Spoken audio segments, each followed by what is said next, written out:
কেমন আছো তুমি?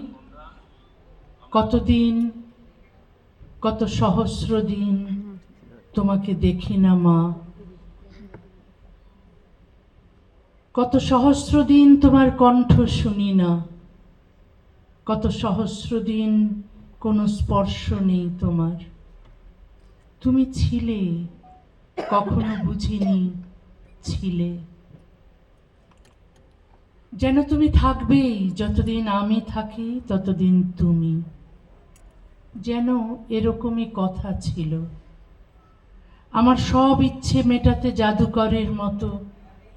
কখন আমার খিদে পাচ্ছে, কখন তেষ্টা পাচ্ছে, কখন খেলতে চাই, ফেলতে চাই, মেলতে চাই হৃদয়। আমি বোঝার আগেই বুঝতে তুমি, সব দিতে হাতের কাছে, পায়ের কাছে, মুখের কাছে, থাকতে নেপথ্যে।